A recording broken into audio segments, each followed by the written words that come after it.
ಸಂತಸದಿಂದ ಇವತ್ತು ಈ ಕಾರ್ಯಕ್ರಮದಲ್ಲಿ ಭಾಗವಹಿಸ್ತಾರೆ. ಬಹುಶಃ ನಮ್ಮ ಸಿದ್ದರಾಮಯ್ಯದೇವರ ಒಂದು ಮುಖ್ಯಮಂತ್ರಿ ಇದರಲ್ಲಿ ನಮ್ಮ ರಾಮಲಿಂಗಾರೆಡ್ಡಿಯವರು ಏನಂತ ಬಿಟ್ಟರೆ ಅವರು ಅಜಾತ ಶತ್ರು.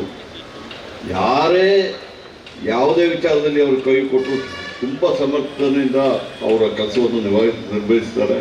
ಅದೇ ರೀತಿಯಲ್ಲಿ ಯಾವುದೇ ಸಬ್ಜೆಕ್ಟ್ ಕ್ಯಾಬಿನೆಟಲ್ಲಿ ಬಂದರೆ ಅದಕ್ಕೆ ಅವರು ರಚನಾತ್ಮಕವಾದ ಒಳ್ಳೆಯ ಸಬ್ಜೆಕ್ಟ್ಗಳನ್ನು ತಗೊಂಡ್ಬರ್ತಾರೆ.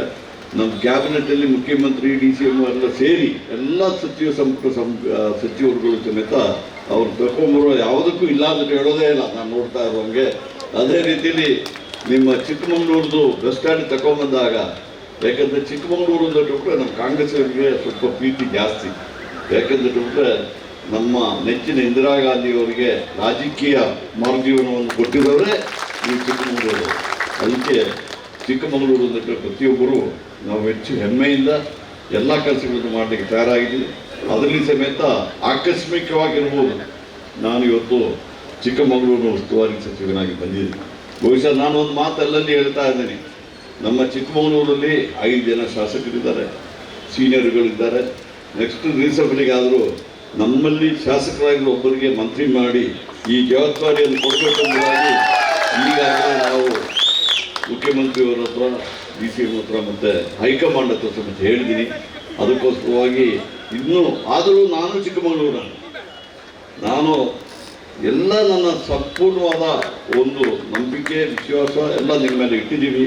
ನಿಮಗೆ ಬೇಕಾಗಿ ನಾನು ಸುಮಾರು 71ನೇ ಇಸ್ವಿಯಿಂದ ಚಿಕ್ಕಮಗಳೂರಲ್ಲಿದ್ದೆ. ನಮ್ಮ ಮೊಯ್ನುದ್ದೀನ್ ಇಲ್ಲಿ ಒಂದು ರೆಸ್ಟೋರೆಂಟ್ ಇತ್ತು ಸಿಟಿ ಬಸ್ ಸ್ಟ್ಯಾಂಡ್ ಮುಂದುಗಡೆ, ಅಲ್ಲೆಲ್ಲ ಆಗಾಗ ಹೋಗ್ತಾರೆ. ಅವರು ಸಮೇತ ಕಾಂಗ್ರೆಸ್ಸಿನ ನಾಯಕರಾಗಿ ಮಂತ್ರಿಗಳಾಗಿ ಎಲ್ಲ ಕೆಲಸ ಮಾಡಿದ್ದಾರೆ. ಬಹುಶಃ ಚಿಕ್ಕಮಗಳೂರ ಜನ ಭಾರಿ ಒಳ್ಳೆಯವರು. ಬಹುಶಃ ನಾವು ನೀವೆಲ್ಲ ಸೇರಿ ಚಿಕ್ಕಮಗಳೂರಿನ ಒಂದು ಏಳಿಗೆ ಮಾಡೋಣ ಎಂಬ ಮನಸ್ಸನ್ನು ಹೇಳಿ ಈ ನಮ್ಮ ಶಿವಕುಮಾರ್ ಅವರು ಒಂದು ಮಾತು ಹೇಳ್ತಾರೆ, ನಾವು ಭಾಷಣ ಮಾಡಿದ್ರೆ ಸಾಲದು, ನಾವು ಸಾಕ್ಷಿ ಗುಡ್ಡನ್ನು ಬಿಟ್ಟು ಹೋಗ್ಬೇಕು ಅಂದರೆ.